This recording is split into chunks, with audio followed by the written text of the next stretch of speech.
Okay then, so I'll give it to him. We good? Okay.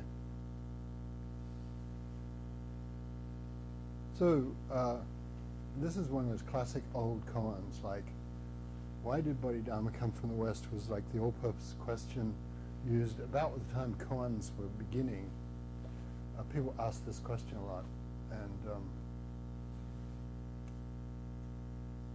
and Bodhidharma, you know, the back legend is Bodhidharma was an Indian sage who studied meditation and philosophy in India with a teacher called Prajnatara, who recently people have begun to think was a woman, but was thought of as a man. So before that, because people tend to say everybody's a guy in the lineages, and women weren't credited very much, and so it's kind of nice to think, you know, that she was a she, she was a girl, and in some way that maybe the originality of his teaching might come, you know, if you want to dream that, it's a conceivable dream. So anyway, he was a character, and his teacher sent him off perhaps, or his own impulse and calling sent him off to China to teach. And that was a long way.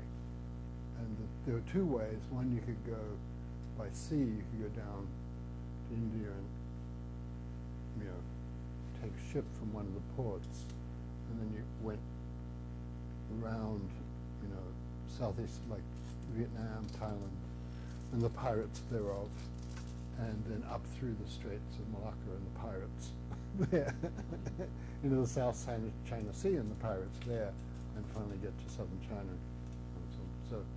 So that was one course, and the other way was to come over the mountains, over the high, through eastern Tibet, and then through one of the two of the great deserts there. There are two.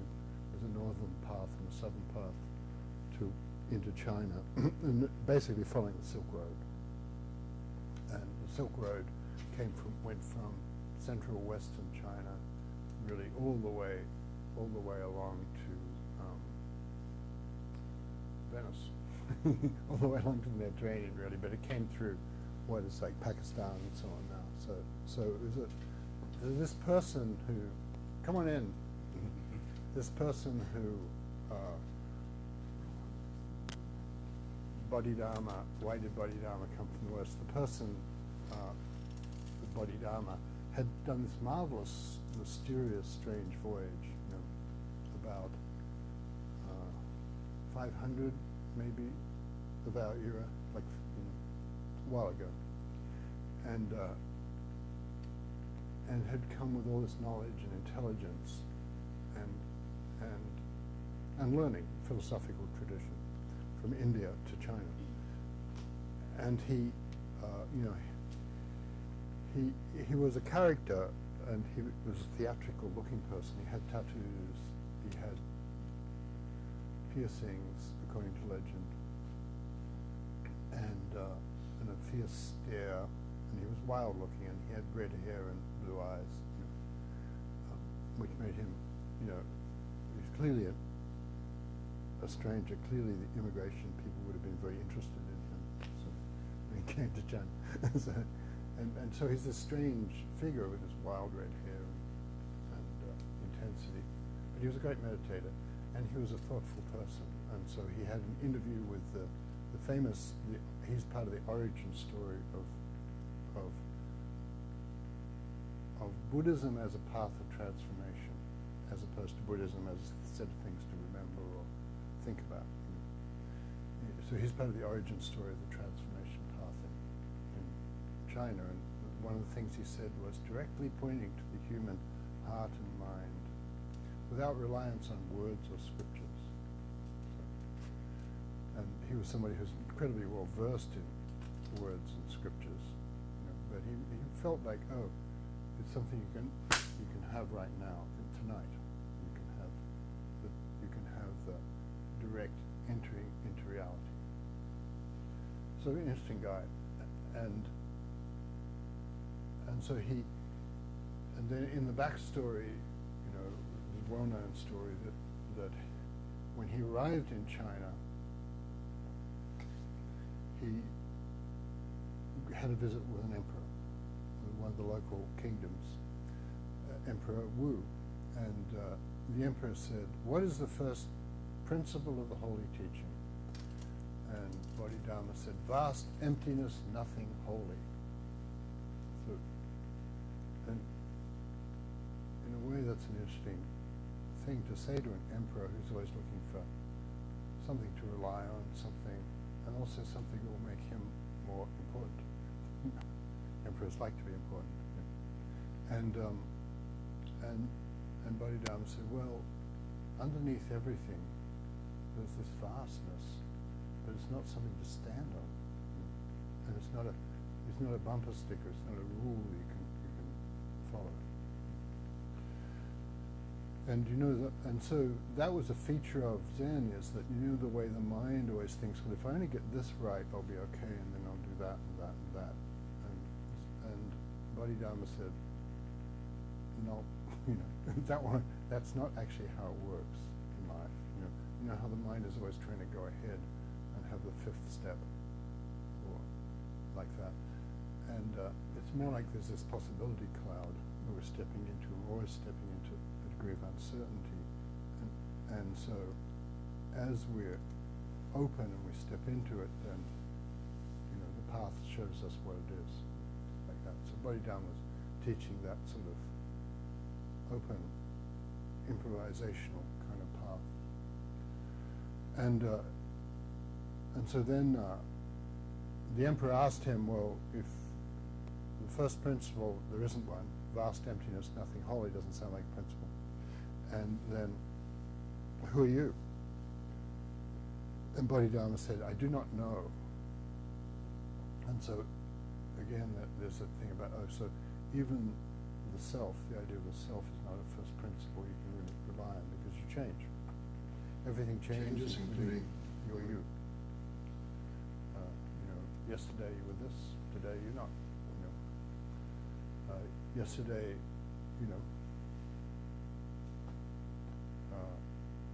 things change. Yesterday you had the job, today you don't. Or you changed jobs, you changed friends, you changed countries, you changed, who knows what you changed, and everything, in a way, our feeling for who we are in the changes when that happens. And it's known that, everything changes. And we walk through life. One of the things Bodhidharma was saying, we could walk through life thinking that that's on our side rather than that's a problem we've got to oppose and fight. If everything's changing, and then we can sort of, it makes, including the sound system changes, then it makes, if everything's changing, then it's all right. The thing I thought is horrible, it's just my wanting to have a first principle about it, even if you get sick. I know cancer is horrible. Well, I don't know, it could be adventurous, like that. So good, you're always entering the now and the vastness of the now. And so so the uncertainty is on your side. And joy might be in the thing that you fled, so you don't have to be so scared of things. Fearlessness appears. So so Bodhidharma then became eventually became his famous teacher, although not to that emperor. And the koan, the story of the masters who, some people studied with him, both men and women, and they taught people and they taught people and so on. And so that line comes down pretty much to us right here. And it really is about being on side with the uncertainty in life and being able to, notice that, if I don't add or subtract anything to what's happening to the circumstances, I'll probably be okay. So, or even if I'm not okay, I'll be okay. and so then people began to use, why did Bodhidharma come from the West? Why did he come to teach? As a question, as a kind of cultural thing, and it's sort of an interesting thing to me. And I've played with a lot of, well, what does that question even mean? Like, why does it matter why he came from the West? You know? And so I take it at the moment to mean the mystery of why does the universe show us things? Why does the universe open itself to us? And we notice that it does. You know, the answer to that is it does. You know?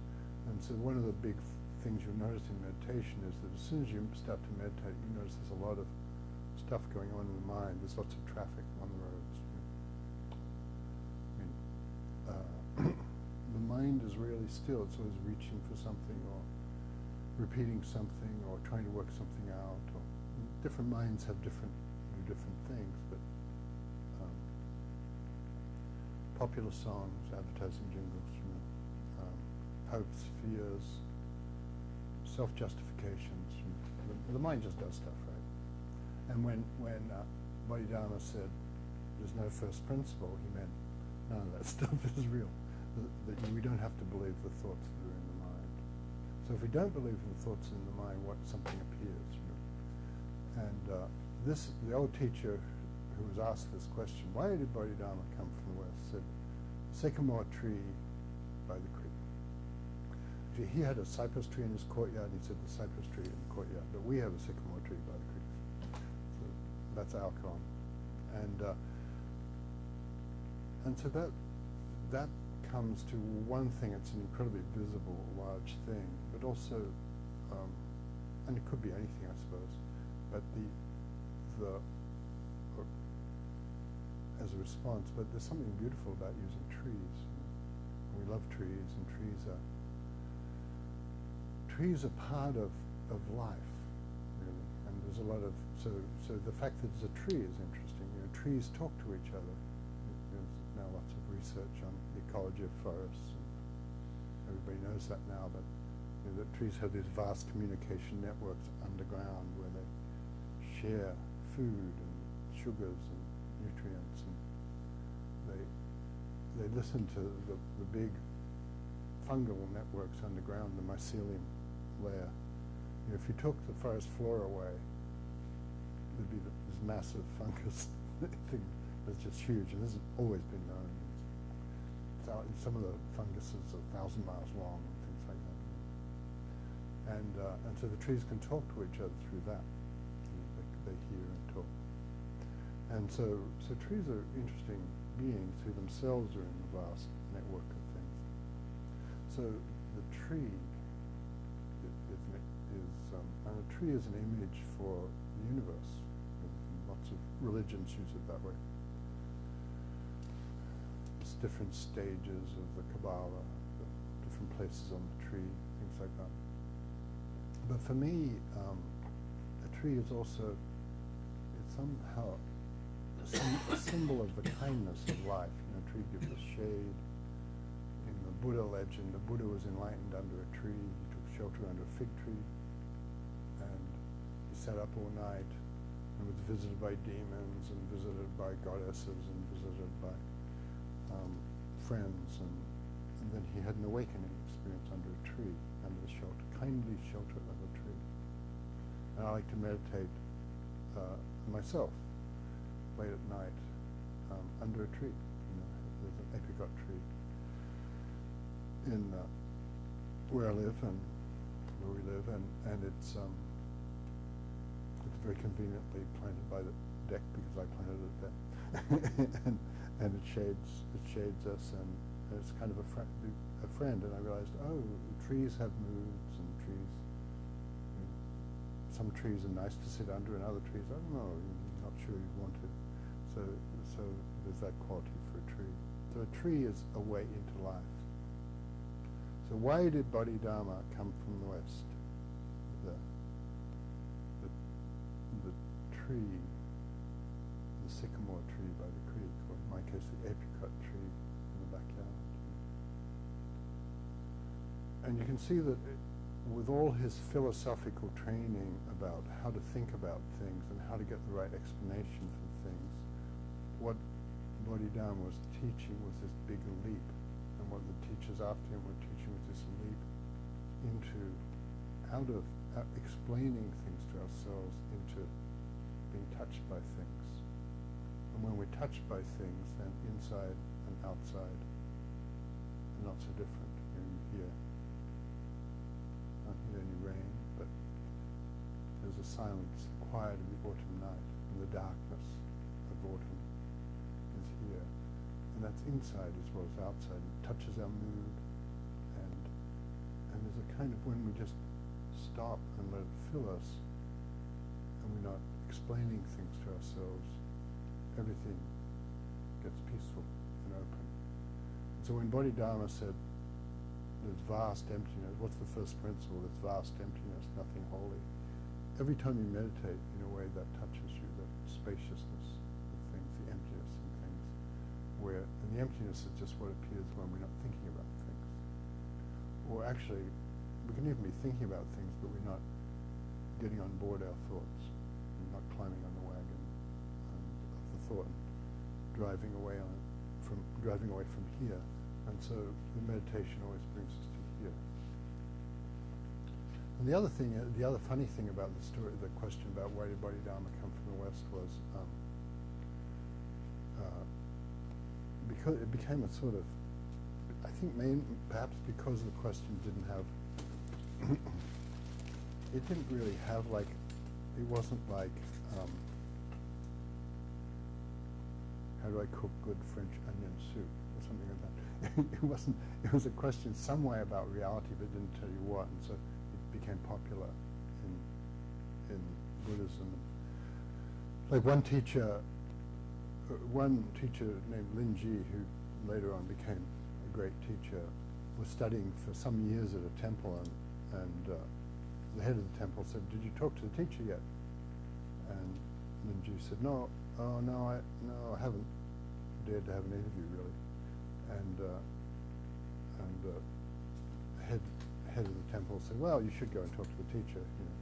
That's what the teacher's there for." And he said, "Well, I just don't know what to ask."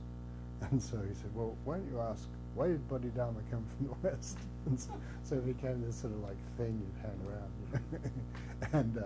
And so he said, "Are you sure?" He said, "Yeah, go ask that." So he went and asked for an interview, and he got an interview after a week or something, the teacher. And he said, "Teacher, why did Bodhidharma come from the West?" And the teacher just hit him. That was the end of the interview. And so it became a funny story, but eventually out of this the guy got enlightened. I thought it was really funny. But that's a longer story. But yeah, so it became an all-purpose question in a way that all our questions, and the common tradition started to treat all our questions as the same question. Like, why do we suffer? How do I have joy? It's all, it's the living experience of the now is always the answer to the question. So that's why the sycamore tree by the creek. Why did Bodhidharma come from the West? And it's still a kind of useful, helpful question. Some people just sit with this question. This koan, this story about the tree, why did Bodhidharma, the tree is often used as a first koan. Many people have big awakening experiences if you just day and night walk around with the question, walk around with your objections to the question, and thinking this question is boring, or this question sucks, or whatever you think about the question. This question doesn't mean anything. It doesn't matter. It will simplify and open and free your mind. And so that's one of the great paths into reality is this question. So I want to stop there and take any comments or questions from you. Why did Bodhidharma come from the West? The autumn night. Yeah. A bit about it's a tree, but it's not just any tree. Yeah. It's the one Yeah. tree. Yeah. The tree you have a personal connection to. It's not abstract. It's not tree. It's like, and I was So I like that. I was trying it on, and you know, why this cup of tea? That's, you know, that's why Bodhidharma came, because Bodhidharma came here. So that's the other thing. It's this.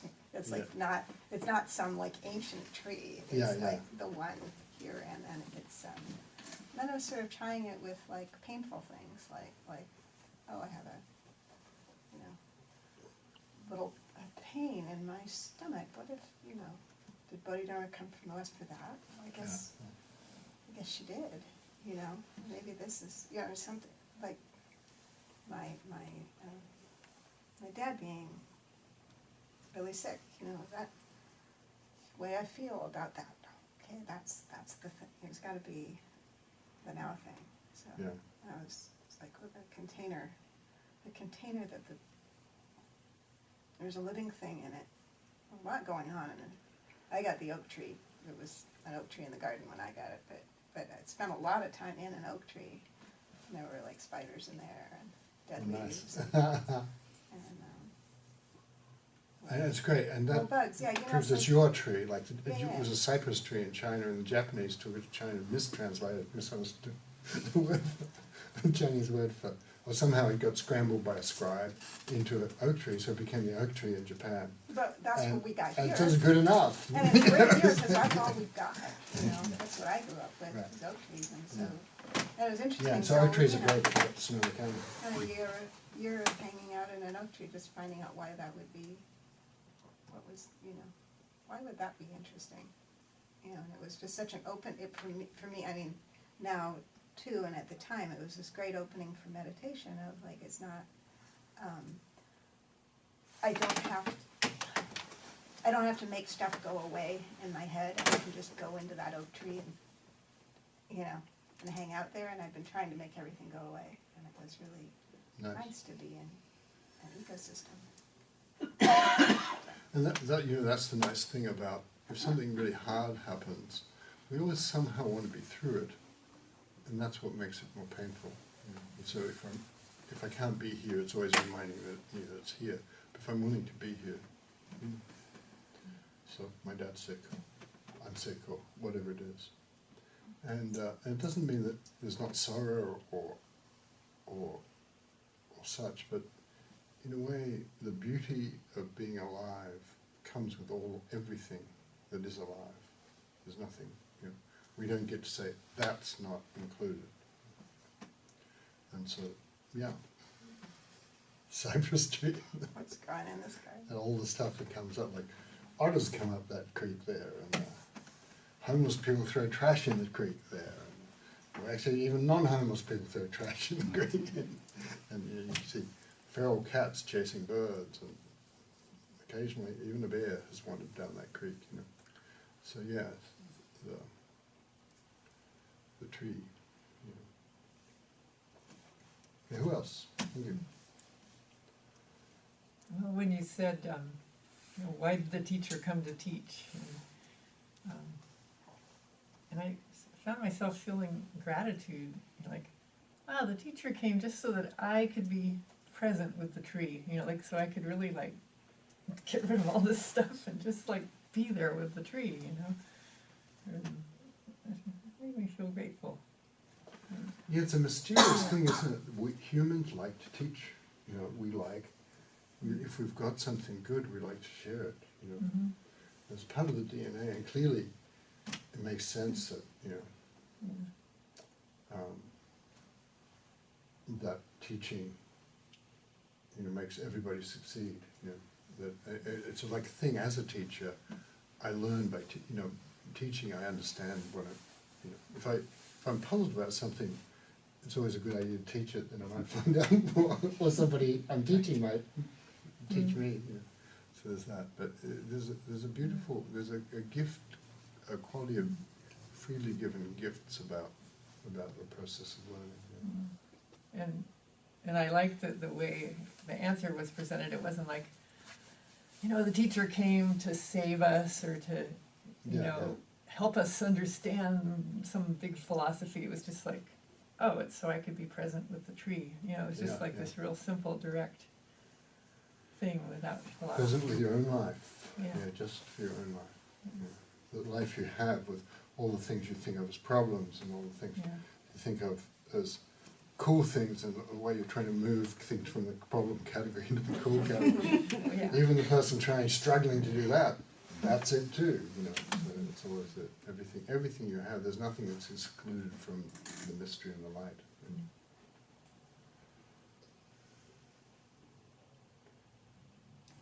I found that it was by the creek really interesting, because I haven't sat with that. I've sat with the oak tree and the garden and the cypress in the courtyard, which had this feeling of like solid and kind of contained, like in the courtyard, in the garden. But the sycamore by the creek felt really different to me. It felt like the creek is constantly moving, and it's a relationship of two living things. And I was imagining the roots of the sycamore kind of touching the creek, and I don't know. So that's it. It felt different. It felt less solid, but more lively than I remember feeling with this koan. The koan always comes to like, oh, me here, us. It's for you. You know, it's not for someone. It's not for somebody in China in 800 or something. It's for me. And so that's what we got. We got trees by the creek. And it's true that when we swap things out like that, then we can see, maybe I made the whole idea of responding to wisdom more solid and contained than it needs to be, and things like that. We just see what the mind's dance moves the mind naturally makes out of sort of, just because it makes them that way. But I had that same experience of cypress trees seem kind of contained by comparison. So, yeah. Well, I'd like to think of them talking to each other underground, just so they're not too lonely. Under the paving stones. The whole thing, since we discovered that thing about, then I worry about, there's a big old eucalyptus in a paddock, like alone in my house, and I worry, I wonder if it's lonely. Becoming one of those cranky, lonely old people.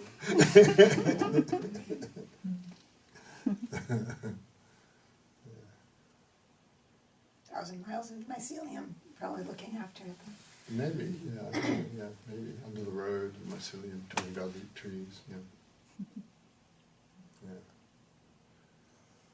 Well, I focused on by the creek also, and I hadn't heard the koan told any other way, so that's just the way I related to it. And for me, it just makes sense that that's where a sycamore tree would grow, is by the creek. And it is that relationship with the creek, the tree and its roots to the water. So in the question response, why the West? Well, because this is the way it is. Sycamore tree grows by the creek. So there was something very logical about it. And it's just because this is the way it is. And that's what it is about life. Right. Fundamentally, life is this. So one of the great old meditation questions, what is this? Sycamore tree by the creek. Nice. Well, I'm thinking that's a good place to stop. And do we want to do, we have some announcements of events, and usually do a little bit of singing and leave. Do you want me to play guitar? Sure. And announcements. The one who normally knows this probably doesn't know. Not really. Yeah, so you know, what do you know? So there's a retreat coming up in the middle of October. It's on the website. If you have not signed up yet, you probably can. This woman will be on the receiving end if you do sign up, and you can come part-time and you can camp. Oh my gosh, you can have a tent. And you can do other things like have a room. The bathroom right down the hall. And there's another retreat in November coming up in Bolinas. That's about halfway full, but so sign up if you'd like. That's a Thursday night through Sunday. midday. And there's if you don't happen to be on the piece of paper in the back that's our mailing list, and you would like to get one email a week about what's up here, write your name and your email address legibly, and we will be able to get it to you. You can also put your regular snail mail address, and we could do other things. Last thing, there's a box by the door that says donations, and it means what it says. That would be really great for us as a nonprofit. We rely on the kindness of friends and strangers. So thanks for being generous. Anything else? Thursday, do you still have a Thursday? Oh yes, the normal weekly thing is there's Thursday, and I think I'm going to be here Thursday from, assuming my father behaves himself, Thursday from 12 to 1, there's meditation here, Sunday from 10:30 to noon, and then next Monday is community night. So same old thing, except we have a picnic blanket and sit around afterwards and eat and drink and talk and stuff. So I think that's Good. Yeah, that's I should have asked you. You would have gotten it. Rachel, I thought the weekly newsletter said that this Sunday was also a longer than just 10:30 to noon. Is that not true? That was perhaps a misunderstanding. Perhaps that persisted from last week, and we forgot to check that. It's a normal thing. So all right. Thank you.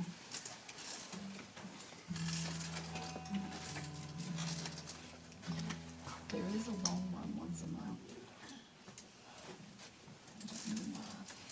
Maybe the third Sunday.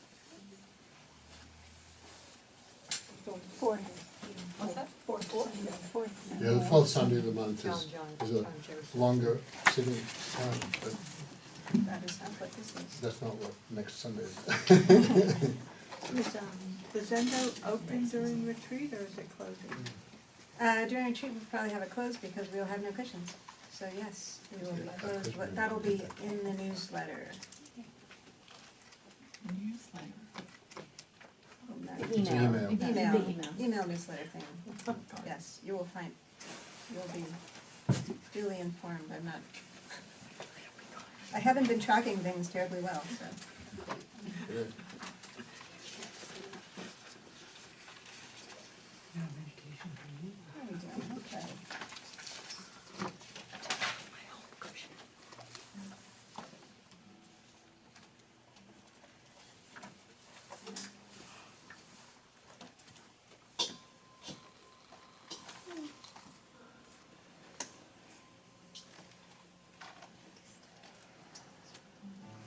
Okay, page 3, refuge.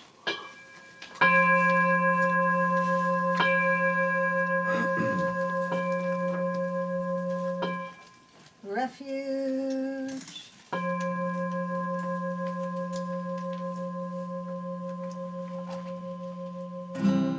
I take refuge in awakening. I take refuge in the way. I take refuge in my companions.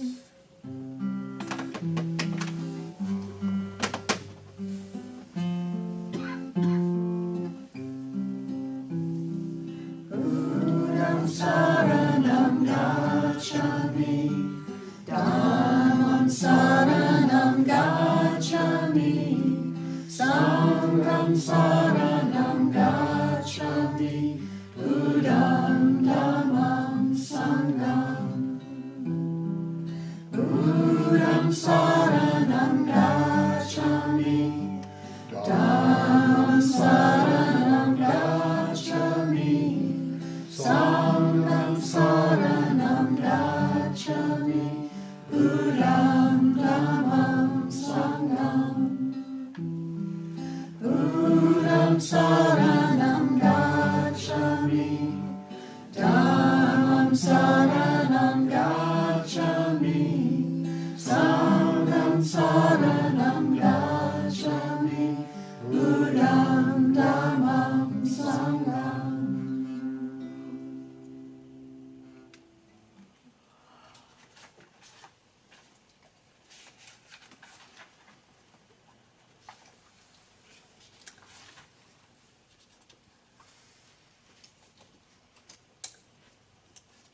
page 8.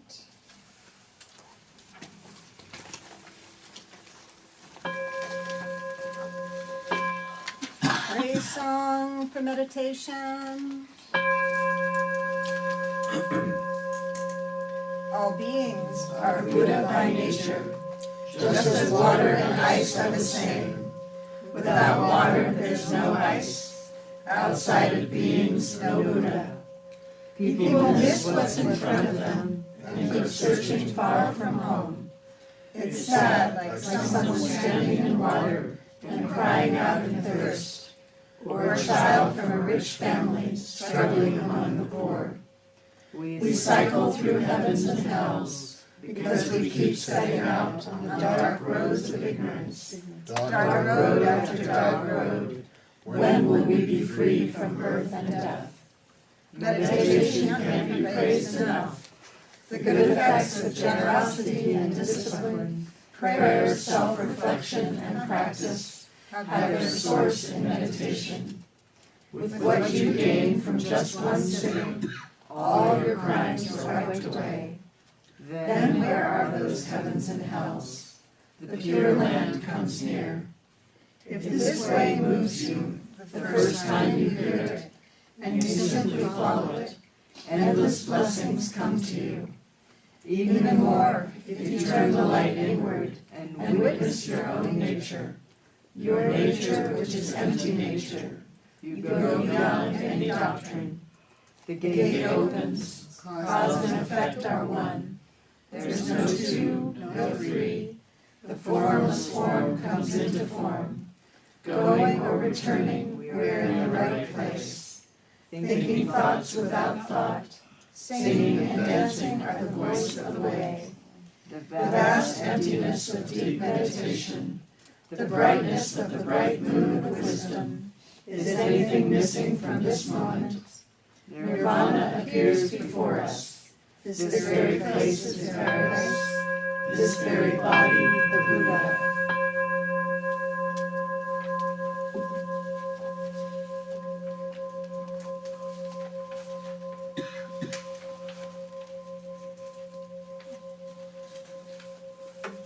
All living things are one seamless body, and pass quickly from dark to dark. We remember you who cared for us and are gone. You who are ill, you who are at war, who are hungry, and who are in pain. May you heal and have peace. We especially dedicate our service to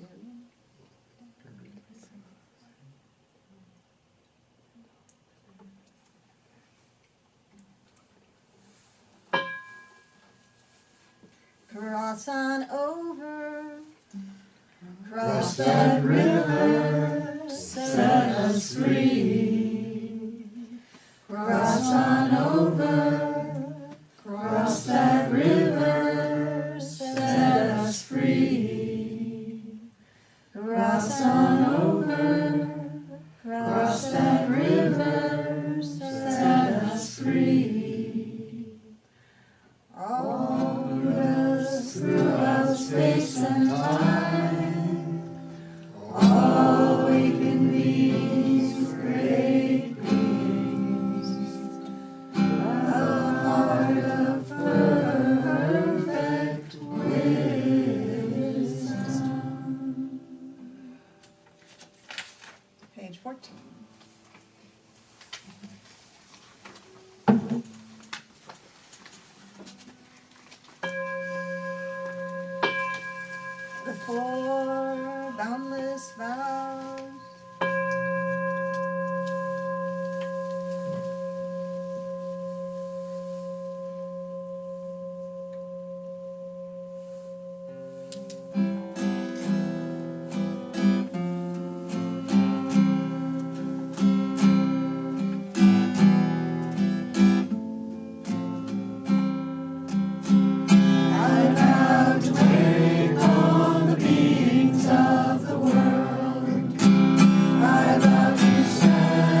everyone. Thank you. Thank you. Quiz again. Thanks for coming out tonight. Rachel's teaching next Monday. I am, I'll be here next Monday. Come on back. Yeah. Hey.